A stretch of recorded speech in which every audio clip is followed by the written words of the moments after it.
El poder del pensamiento. Fraternidad Rosacruz de Max Heindel. El pensamiento puede que sea uno de los factores más importantes, aunque menos comprendidos, en la evolución. El proceso del pensamiento, si es que la gente lo toma siquiera en consideración, es generalmente juzgado como un asunto netamente privado, teniendo solamente una relación momentánea sobre uno mismo. Están propensos a estar completamente inconscientes de las complicadas ramificaciones y consecuencias, aun de los que parecen ser insignificantes pensamientos, formados en sus mentes. Para ilustrar la importancia del pensamiento, las enseñanzas de la sabiduría occidental nos dicen que todo lo que existe en el universo fue primeramente un pensamiento. El Nuevo Testamento, originalmente escrito en griego, usa la palabra logos que quiere decir palabra y el pensamiento que precede a la palabra. La palabra puede ser considerada la forma manifestada del pensamiento, un sonido que construye todas las formas y, de acuerdo al conocimiento oculto, los incorpora. El hombre, evolucionando como un dios en potencia, posee las facultades latentes de la creación. En la actualidad él está aprendiendo a crear. Tiene la capacidad de pensar y puede expresar sus pensamientos. Cuando no está capacitado de llevar a cabo sus ideas él mismo, puede valerse de otros a través de su habla. Al continuar la evolución, finalmente vendrá el tiempo en que él podrá crear directamente por la palabra emitida de su laringe espiritualizada. Enseñanza, a través de una serie de encarnaciones físicas, es necesaria para que no haga errores.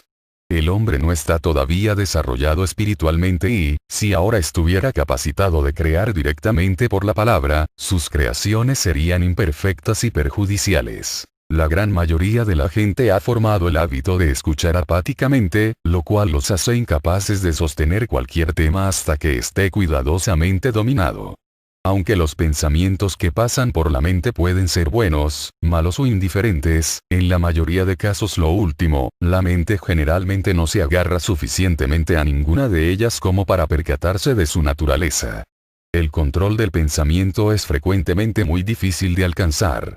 No obstante, una vez alcanzado, el poseedor tiene en su mano la llave del éxito en cualquier rama de actividad que quiera seguir. La fuerza del pensamiento es el medio más poderoso para conseguir el conocimiento. Si está concentrada sobre un objeto, se abrirá paso a través de cualquier obstáculo y resuelve el problema. Si la requerida cantidad de fuerza de pensamiento es ejercitada, no existe nada que esté más allá del poder de la comprensión humana. Mientras la desparramamos, la fuerza del pensamiento nos es de poco valor, pero en cuanto estemos preparados para tomarnos el trabajo de domarla, todo conocimiento es nuestro. Siendo el pensamiento nuestro poder principal, tenemos que aprender a tener absoluto poder sobre él, a fin de lo que producimos no sea una ilusión inducida por condiciones externas, pero imaginación real generada por el espíritu interno. Esta es una razón por la cual se exhorta a los estudiantes de las enseñanzas rosacruces de realizar diariamente los ejercicios de concentración, regularmente y con persistencia. Se les enseña a fijar sus mentes inquebrantablemente sobre un solo objeto, permaneciendo tan absorbidos en el mismo que todo lo demás es borrado de la conciencia. Una vez que el estudiante ha aprendido a hacer esto, es capaz de ver el lado espiritual de un objeto, o idea iluminado por la luz espiritual, y así obtiene un conocimiento de la naturaleza interior de cosas ni soñadas por el hombre mundano. Hablamos de pensamientos como si fueran concebidos por la mente, pero así como ambos padres son necesarios para la generación de un niño, así también son necesarias la idea y la mente antes de que un pensamiento pueda ser concebido. Las ideas son generadas por un ego humano en la sustancia espiritual de los mundos internos.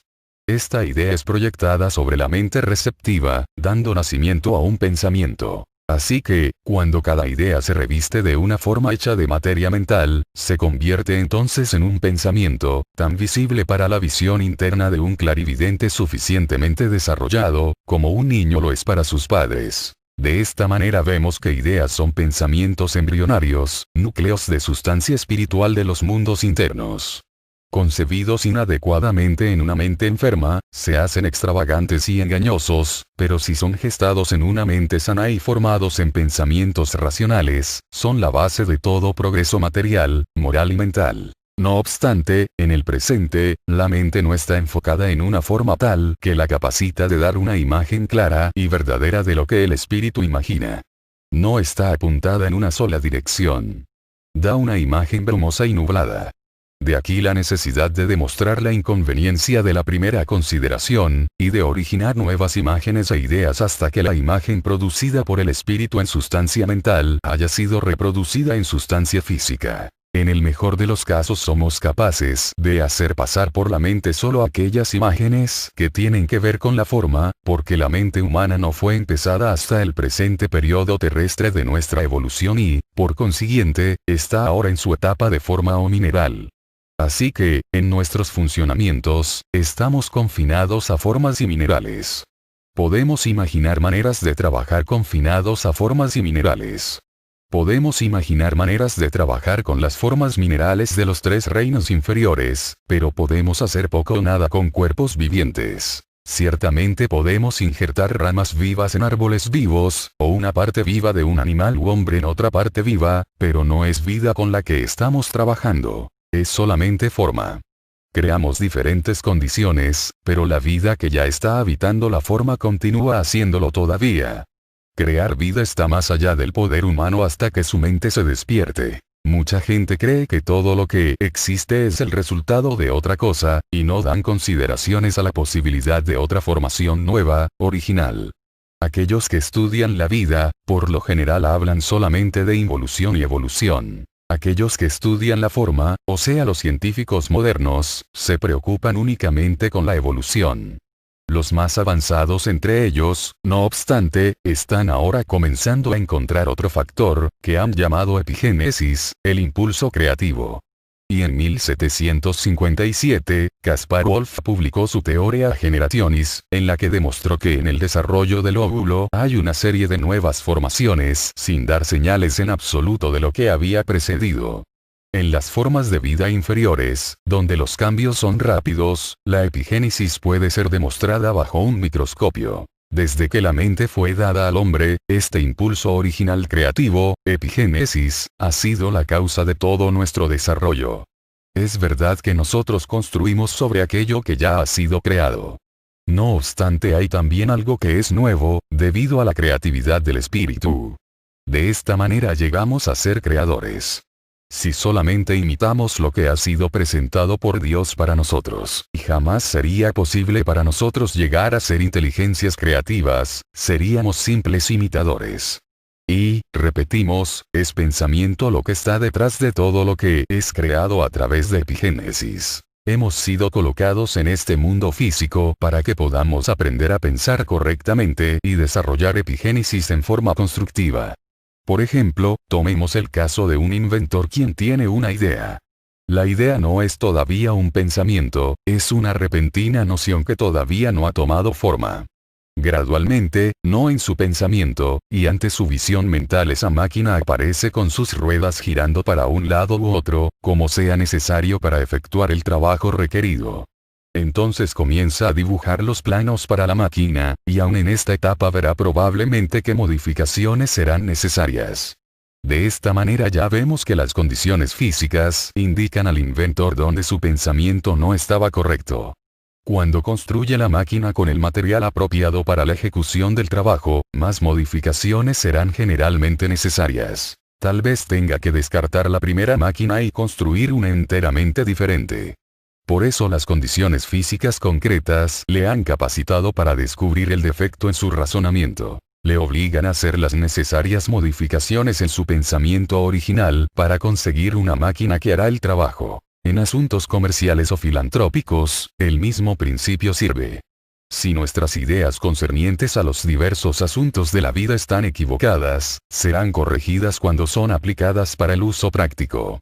Por lo tanto, es absolutamente necesario que moremos en este mundo físico y aprendamos a manejar el poder del pensamiento, un poder mantenido en la actualidad bajo control, hasta cierto punto, por nuestras condiciones materiales. Para ilustrar la importancia del pensamiento, mencionemos que todo lo que está en este mundo y que ha sido hecho por la mano del hombre, es pensamiento cristalizado. las sillas sobre las que nos sentamos, las casas en que vivimos, las diversas comodidades que usamos, todas ellas fueron alguna vez un pensamiento en la mente del hombre. Si no hubiese sido por aquel pensamiento, el objeto jamás hubiera aparecido. De manera similar, los árboles, las flores, las montañas, y los mares son las ideas formas cristalizadas de las fuerzas de la naturaleza. En este mundo estamos impulsados a investigar y estudiar una cosa antes de conocerla. No obstante, investigadores ocultos que han sido capaces de funcionar en uno de los mundos espirituales, llamado el mundo del pensamiento, descubren que es diferente allá. Cuando deseamos saber algo sobre cualquier cosa en particular allá, dirigimos nuestra atención hacia él, y el objeto nos habla, por decirlo así. El sonido que emite, enseguida da una comprensión luminosa de cada fase de su naturaleza. Obtenemos la comprensión de su historia pasada. La historia completa de su desenvolvimiento nos es revelada y pareciera como si hubiéramos vivido juntos, a través de todas esas experiencias, con ese objeto que estamos investigando. Toda esta información, no obstante, nos envuelve con enorme rapidez en un momento, de manera que no tiene ni comienzo ni fin. En el mundo del pensamiento todo es un gran ahora, y el tiempo no existe. Por lo tanto, cuando queremos usar esta información arquetípica en nuestro mundo físico, tenemos que desenredarla y arreglarla en orden cronológico con comienzo y final, antes de que se haga inteligible para seres que viven en un reino donde el tiempo es un factor principal. Esta nueva adaptación es una tarea de lo más difícil, ya que todas las palabras están creadas de acuerdo con las tres dimensiones del espacio y la evanescente unidad de tiempo. Así que, mucha de esa información permanece inutilizable. Mucha gente se conforma con que tenemos el derecho de pensar lo que queremos, y que pensamientos malvados, si no son convertidos en acciones malvadas, no son perjudiciales. Esto está lejos de la verdad, ya que el poder de pensamientos malvados, igual que el poder de pensamientos buenos y beneficiosos, es ciertamente grande. Durante el transcurso de los siglos, por ejemplo, los malos pensamientos del hombre como el miedo y el odio, se cristalizaron en lo que conocemos como bacilos. Los bacilos de las enfermedades infecciosas son principalmente la expresión del miedo y del odio y, por consiguiente, ellos son también vencidos por la fuerza opuesta, el valor. Si nos ponemos en contacto con una persona infectada con una enfermedad contagiosa y estamos con miedo y temblando, atraemos sin duda los microbios venenosos. Si, por otro lado, nos acercamos a dicha persona con una actitud completamente audaz, no nos afectará la infección. Muy en especial si estamos impulsados por el amor. En el Sermón de la Montaña, Cristo Jesús nos dice que el hombre que ha mirado con deseo a una mujer, en realidad ya cometió adulterio. Si nos damos cuenta que como un hombre piensa en su corazón, así es él, tendremos un concepto mucho más claro de la vida, que si tomamos en consideración solo los hechos del hombre. Cada acto es el resultado de un pensamiento previo, pero no necesariamente el pensamiento de la persona cometiendo el acto. Si un diapasón es golpeado y otro diapasón del mismo tono está en la cercanía, el segundo va a sonar en concordancia con el primero. Del mismo modo, si concebimos un pensamiento y otra persona en nuestra cercanía ha estado pensando de la misma manera, nuestros pensamientos se funden con la naturaleza del pensamiento. Si formamos parte de un jurado y vemos el criminal, consideramos solamente el hecho. No tenemos conocimiento del pensamiento que lo impulsó. Si hemos estado en el hábito de pensar mal, pensamientos malvados en contra de alguien, esos pensamientos pueden haber atraído al criminal. Considerando el principio de que una solución saturada de sal requiere solamente un cristal para hacerla solidificar, asimismo, si un hombre tiene saturado su cerebro con pensamientos de asesinato, el pensamiento de homicidio que emite otra persona puede resultar en ser la última gota que hace rebasar la copa, destruyendo la última barrera que hubiera evitado que el asesino cometiera su acto de maldad. Por consiguiente, nuestros pensamientos son de una importancia mucho mayor que nuestros actos. Si siempre pensamos bien, actuaremos siempre bien. Nadie puede enviar pensamientos de amor a sus semejantes, o proyectar cómo ayudarlos espiritualmente, mentalmente o físicamente, sin poner esos pensamientos también en práctica. Si cultivamos tales pensamientos, pronto encontraremos que la alegría se propagará alrededor de nosotros. nos daremos cuenta que la gente nos recibirá con el mismo espíritu que emitimos nosotros. Así que, si vemos maldad y bajeza en la gente con que nos encontramos, haríamos bien en averiguar si no somos nosotros mismos los causantes que emanamos esa clase de acciones. El individuo que es malvado y mezquino él mismo, irradia esos sentimientos y con quien quiera que él se encuentre, le va a parecer malo, porque sus propios pensamientos habrán causado algo con idéntico sonido para que vibre la otra persona. Por otra parte, si cultivamos una actitud serena y pensamientos que están libres de codicias y que son francamente honestos y serviciales, extraemos lo mejor de las personas. Por consiguiente, tengamos presente que no es hasta que hayamos cultivado las mejores cualidades en nosotros mismos, que podemos esperar de encontrarlas en los demás. Por eso somos de lo más responsables de nuestros pensamientos. Ciertamente somos los guardianes de nuestros hermanos, porque tal como pensamos cuando los encontramos, así aparecemos ante ellos y ellos reflejan nuestra actitud.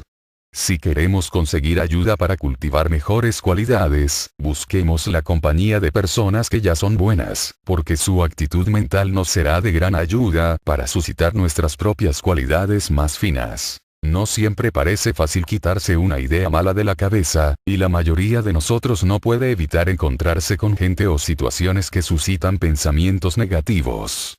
Pero hay una simple manera de descartar tales ideas no deseadas, sin tener que combatirlas en absoluto. Tanto la atracción como la aversión tienden a atraer un pensamiento o una idea hacia nosotros. Además, la fuerza del pensamiento que emitimos para combatir pensamientos malos, los mantiene con vida y nos los trae a la mente con más frecuencia, en la misma forma como el litigar puede causar a una persona que aborrecemos acecharnos por rencor. Por consecuente, en vez de pelear, adoptemos la táctica de la indiferencia. Si viramos la cabeza hacia otro lado al encontrarnos con una persona que no nos agrada, pronto se cansará en seguirnos. A base de este mismo principio, si nos apartamos con indiferencia cuando pensamientos malos llegan a nuestra mente y la aplicamos a algo que es bueno y noble, descubriremos en poco tiempo que estamos libres de malos pensamientos y tenemos solamente los buenos que queremos atender. De esta manera vemos cuán trascendental y poderoso el pensamiento realmente es. Todas las cosas, sean para el bien o para el mal, pueden ejecutarse con él. Ciertamente el poder del pensamiento es una de las fuerzas más grandes conocidas por el hombre.